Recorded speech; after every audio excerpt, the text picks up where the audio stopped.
ReefDudes is sponsored by Ecotech Marine and Bulk Reef Supply. Today we're talking about fish selection in a saltwater aquarium.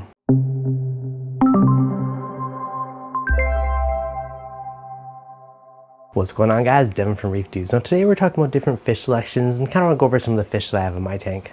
Now there's a lot of factors to consider when choosing fish for your saltwater aquarium. Are they mainly there for aesthetics, or are they there for utilitarian purposes to do a job? And a few things that you got to consider. One thing that I kind of want to do in a future tank is have a bigger tank, but only do small fish to give that really grand scale. Obviously when you have a bunch of tanks, it kind of does turn down the scale a bit. But again, tanks are super cool fish, and they're great kind of utilitarian purposes in the tank, at least most of them. Starting off with something like a yellow tank, a very iconic reef fish, very beautiful yellow splash of color. In general, they work well in a reef tank. However, they can be jerks at times. There's definitely times when I've had him be aggressive towards other fish. At one point I had 2 or 3 tanks in the tank, and over time, they were fine for a year or two, but over time there was aggression, so eventually I pulled some out just to kind of keep the peace in the tank. And I often get asked a lot of time, can you mix tanks?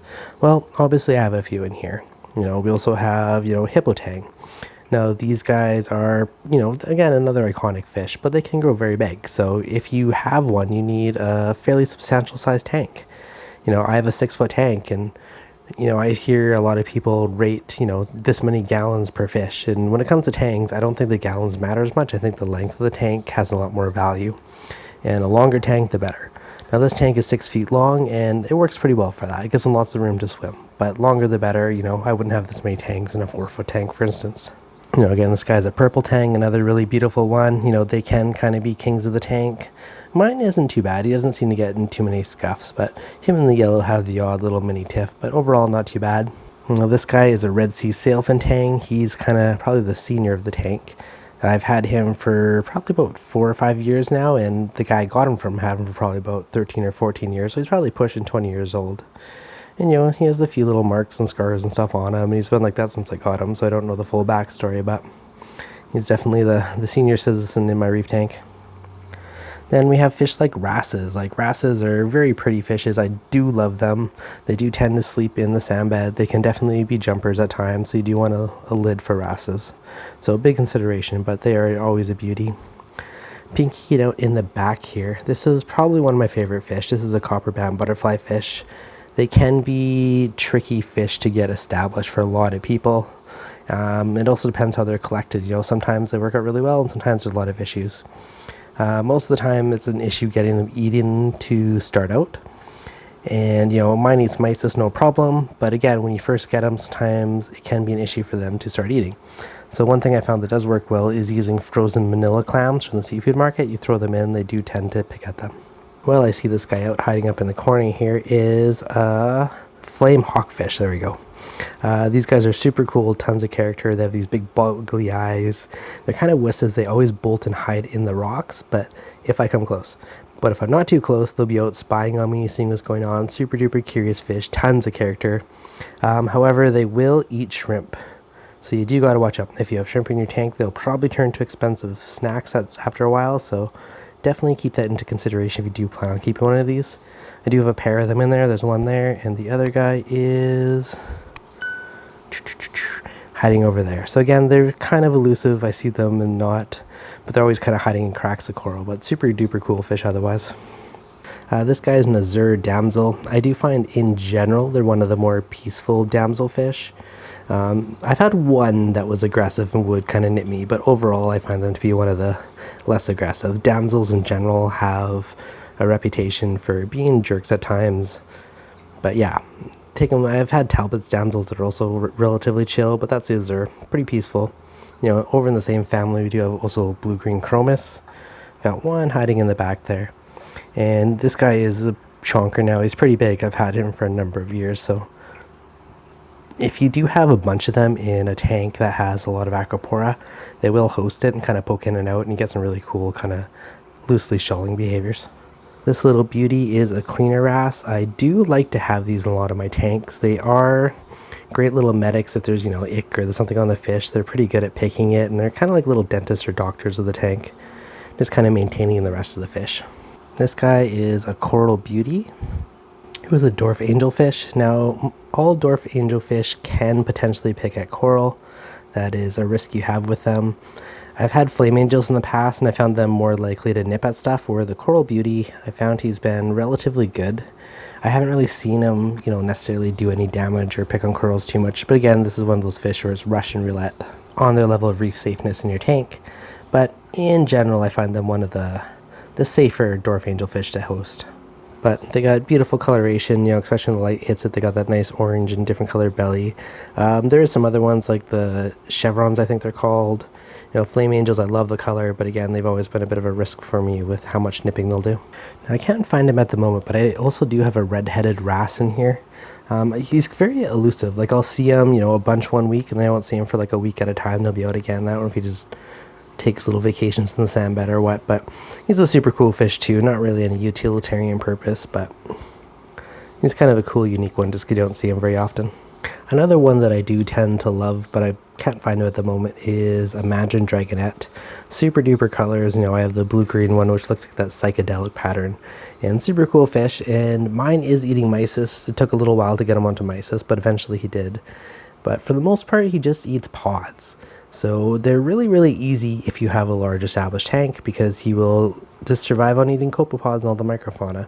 So it saves you a lot of work, and they can kind of, persist forever as long as you have a decent pod population.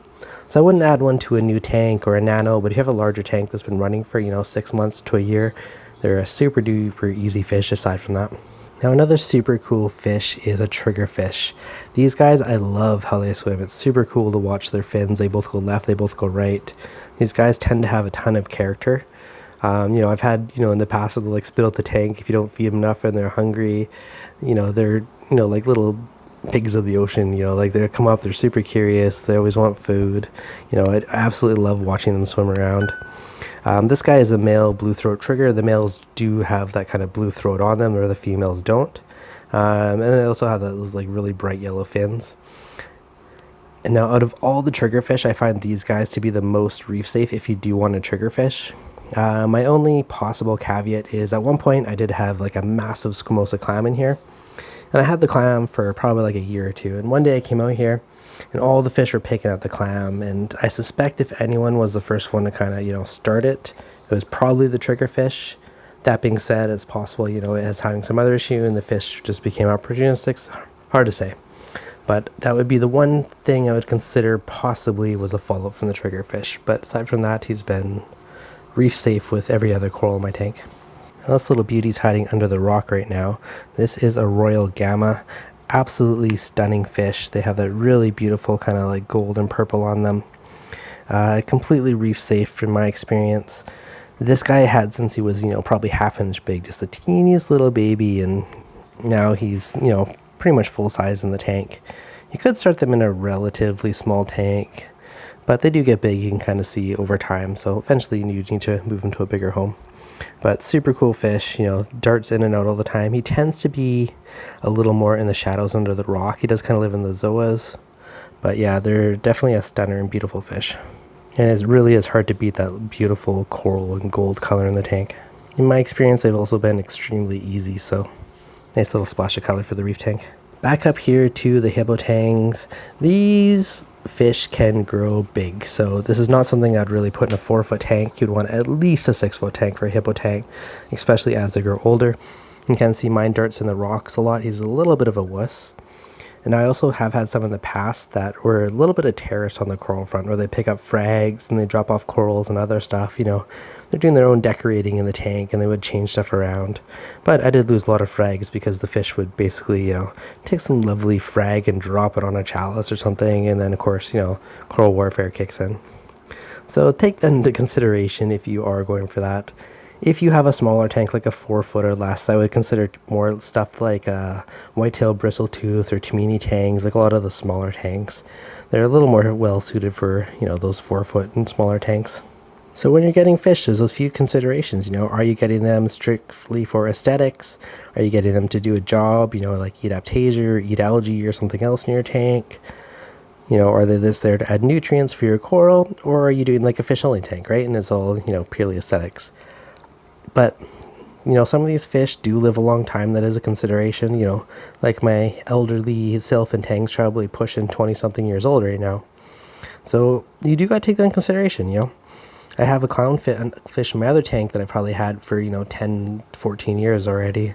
So, he's pushing 20 something. So the fish can live a long, long time. So it's something you have to take into consideration when you're selecting, what fish you want in your tank. Because you could have them for a long, long time. And, you also got to consider, will this fish outgrow my tank? Do I have a new home for it? And what kind of scale do you want? A big tank with tiny fish? Do you want a big tank with big fish? All different considerations. I'm sure there's a few fish I'm missing that are hiding at the moment, but kind of an overview of all the reef fish in my tank and some considerations for when you're picking out your saltwater fish. If you got any favorites, let me know in the comments below, or you're setting up a tank, you have any questions, again, let me know in the comments.